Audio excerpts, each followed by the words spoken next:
o Senhor, e isto vos será por sinal: achareis o bebê envolto em faixas de pano, deitado em uma manjedoura. Diga amém.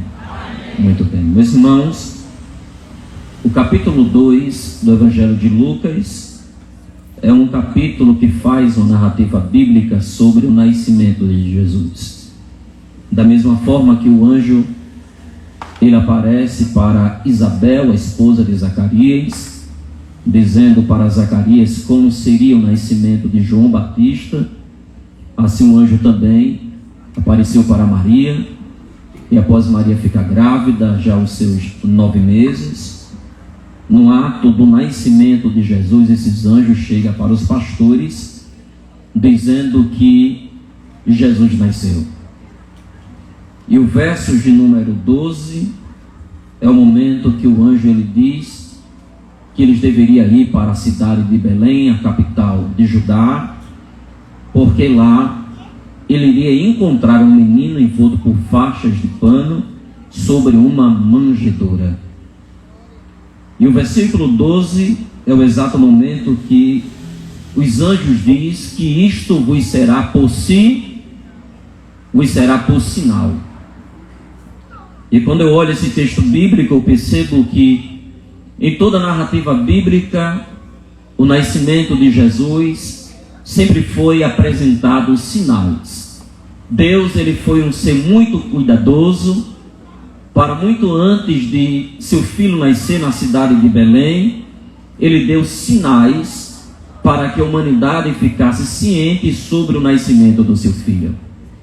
Quando a gente olha a Bíblia Sagrada, desde o capítulo de número 3, versículo 15 do livro de Gênesis, ali a Bíblia apresenta o primeiro sinal exibido por Deus, aquele casal que mesmo entrando em um caminho de desobediência a Deus, Deus chega para a mulher e traz para ela uma profecia. Gênesis capítulo 3, versículo 15, Deus diz que da semente da mulher iria nascer um varão, e este varão iria esmagar a cabeça da serpente, e ela iria ferir seu calcanhar. Então o primeiro sinal estava em Gênesis capítulo 3, versículo de número 15. E qual sinal seria? Que a mulher iria nascer um varão, e este varão teria poder de esmagar a cabeça da serpente, e ela iria ferir seu calcanhar. Desde então Deus começa com muito cuidado montar um plano e uma visão messiânica até a chegada do seu filho. Deus usa um profeta que, mesmo levando uma vida entre aspas de desobediência, porque Deus não queria que ele amaldiçoasse a Israel, mas Deus usa este profeta chamado Balaão, em Números capítulo de número 24, versículo de número 17. E Balaão, ele usado por Deus, ele profere um sinal, como iria chegar o menino Jesus na cidade de Belém. E Balaão, ele diz que este sinal seria uma estrela que iria aparecer, estrela essa que os magos iriam percorrer até ela, iria chegar exatamente aonde Jesus tinha nascido. E quem lê Números capítulo 24, versículo de número 17, Balaão diz: vê-lo-ei, mas não agora, contemplá-lo-ei, mas não de perto. Uma estrela procederá de Jacó, o centro subirá de Israel, até que Deus fira os termos dos moabitas e destrua todos os filhos de Sete. Deus, desde então, começa a montar um plano de sinais, para que quando Jesus chegasse, a humanidade ficasse ciente quem era ele.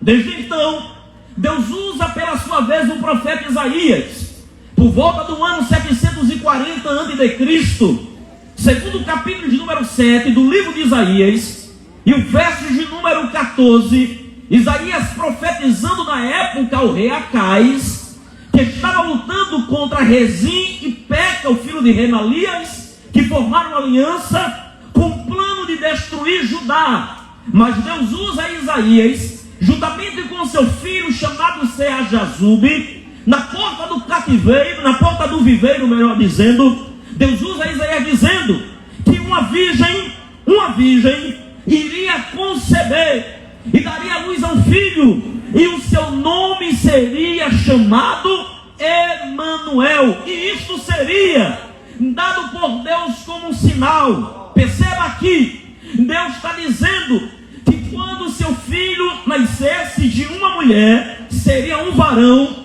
e o sinal do seu nascimento, a princípio de tudo, uma estrela iria proceder de Judá. O cetro deveria vir da casa de Israel.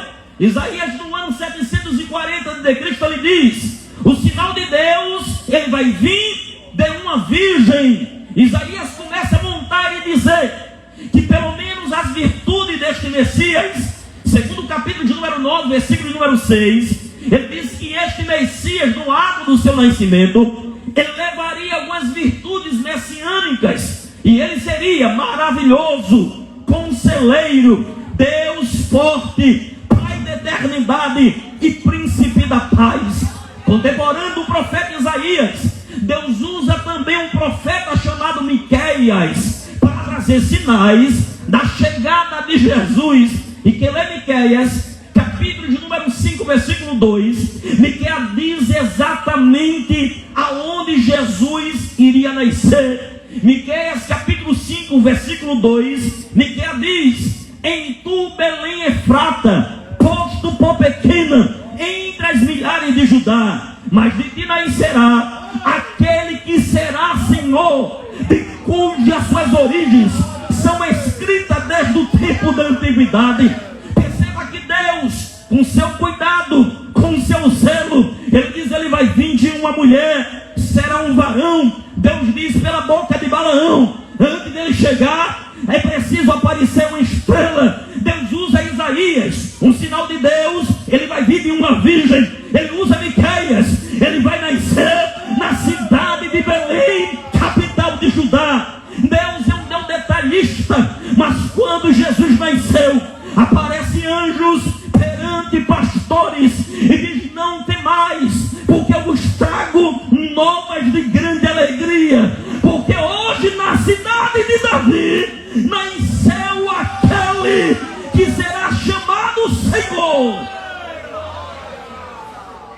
E o sinal do seu nascimento, vocês irão encontrar um menino volto sobre panos, deitado em uma manjedoura. Será que dá para você glorificar a Deus? Perceba que Jesus teve este cuidado do seu nascimento. Para a gente concluir, quando Deus ele envia os anjos a falar com os pastores, diz a Bíblia Sagrada que quando os pastores foram para a cidade de Belém, apareceu milhares de anjos, e eles cantavam dizendo: glória a Deus nas alturas, paz na terra e boa vontade para com os homens. Há 2000 anos atrás nasceu o maior homem da humanidade, maior homem este que nunca na história não ouviu um coral de anjos saindo dos céus para a terra para cantar louvores acerca do nascimento de uma criança.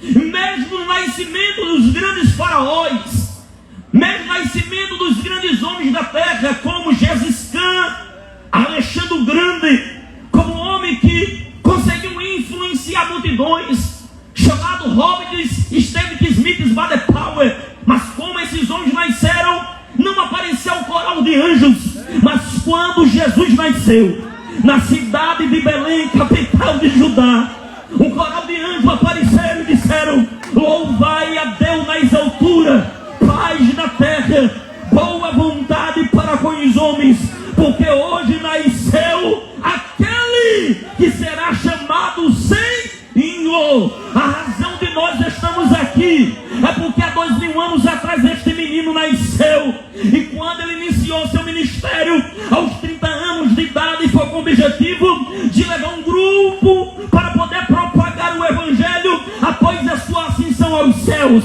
Este menino nasceu, ele cresceu, mataram ele na sexta-feira, mas no domingo pela manhã este menino, já como homem, ele ressuscita entre os mortos. Os anjos apareceram para as mulheres e disseram: vós está procurando entre os mortos, mas ele não está aqui, ele já ressuscitou. Este menino está à destra do trono de Deus e foi para lá com uma missão: preparar um lugar, porque ele deixou uma promessa que brevemente vai voltar para buscar esta igreja que foi comprada e lavada pelo seu sangue.